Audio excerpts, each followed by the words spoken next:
বন্ধুরা, আমি আপনাদেরকে বলি, দেখতে পাচ্ছেন আমার এই শিউলি ফুল গাছ আমি বেশ কি সুন্দর একটু কালার করে একটা ড্রামের মধ্যে বেশ কাটিং করে বসিয়েছি, কিন্তু গাছটা কিন্তু মরে গেছে।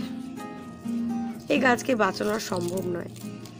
এবার আমি আপনাদের বলি, আমাদের চারা নির্বাচন, সঠিক চারা নির্বাচন কিন্তু করতে হবে। প্রথম পয়েন্ট।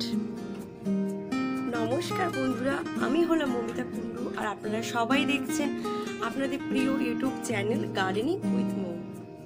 আশা করি আপনারা সবাই খুব ভালো আছেন এবং সুস্থ আছেন। আজকে আপনার সাথে আলোচনা করব, আমাদের দেখতে পাবেন নার্সারি থেকে কোনো গাছ আনার সময় বা আনার পর রিপোর্ট করলাম, আমরা রিপোর্ট করার ঠিক কিছুদিন বাদে গাছ হয়তো মরে যায়, তাহলে গাছ হয়তো ঝিমিয়ে পড়ে। এগুলো আমাদের কেন হয় আজকে আপনাদেরকে পুরো ডিটেলসে বলবো।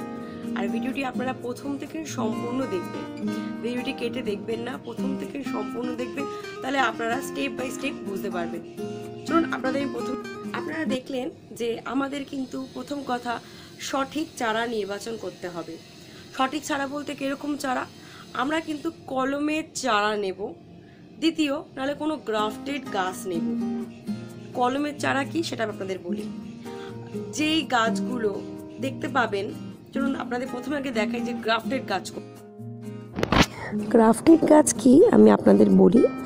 গ্রাফটেড গাছ হলো যেই গাছে ফুল ফল হয় সেই গাছের সাথে অন্য গাছকে গ্রাফট করা। আর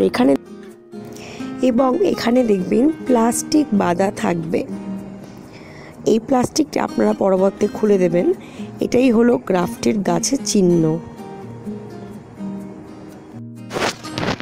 এবার চলুন আমি আপনাদের দেখাই, আমার এই 3টে গাছ আমি কিন্তু একই সঙ্গে প্রতিস্থাপন করেছিলাম।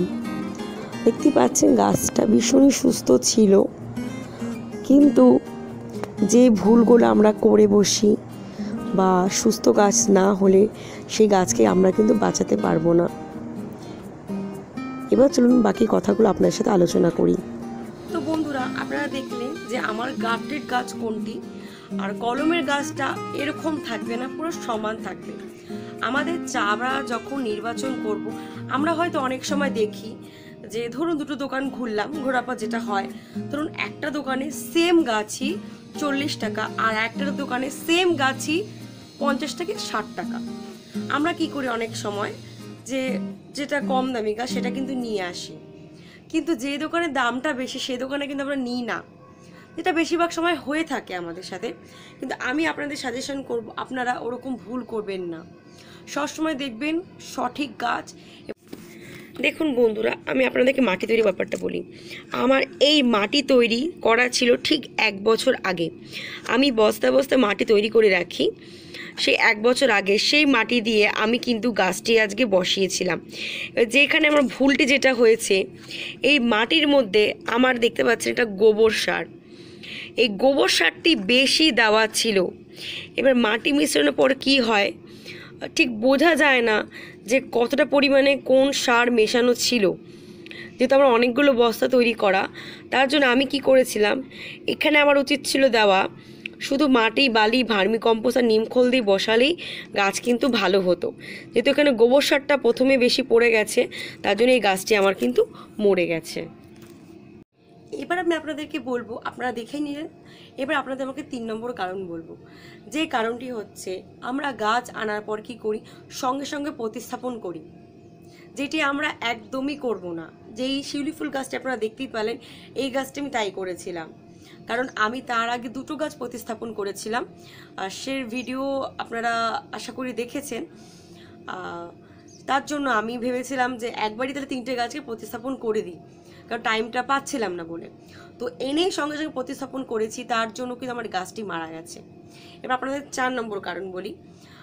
যে কারণগুলি হলো, আমরা গাছ আনার পর আমরা গাছকে কিন্তু 2 দিন সেমি শেড এরিয়াতে রাখবো, বা যেখানে ছাওয়া পড়ে সেখানে রাখবো, বা কোনো বড় গাছের তলে রাখবো। আনার পর যখন প্রতিস্থাপন করব, তার ঠিক আমরা গাছটিকে আমরা কিন্তু স্প্রে করে দেবো। কি স্প্রে করব? ফাঙ্গিসাইড স্প্রে করব। তারপরে গাছটিকে আমরা কিন্তু প্রতিস্থাপন করব। আপনারা প্রথমে বলি, ধরুন যাদের মাটি তৈরি করা থাকে না, গাছ আনার পর মাটি তৈরি করে, তাদের কথা বলি। আপনারা প্রথমে মাটি, বালি, ভার্মি কম্পোস্ট এবং নিম খোল দিয়ে মাটিটা তৈরি করুন। তার পরবর্তীকালে আপনারা পটাশ, তারপরে হচ্ছে শিং চাচা, হাড় গুঁড়ো, যে সারগুলো আমাদের আছে, সুফলা, এনপিকে গ্র্যানুলস, এনপিকে স্প্রে যেগুলো আছে সেগুলো আপনারা কিন্তু দিতে পারেন। কিন্তু প্রথমে আপনারা এইগুলো দিয়েই মাটিটা তৈরি করুন, তাহলে আপনারা দেখবেন চারা মরবে না। এবার আপনাদের বলি, অনেক সময় দেখবেন গাছের পাতা হলুদ হয়ে পড়ে যায়। তখন কি হয়, যেখানে গাছগুলো আমাদের রয়েছে সেখানে অনেকগুলো গাছের মধ্যে থাকে, আর এখানে আসার পর ধরুন আমাদের সেই জিনিসটা কিন্তু হয় না, তার জন্য আমাদের কি হয়, সেই গাছটি কিন্তু মরে যেতে পারে।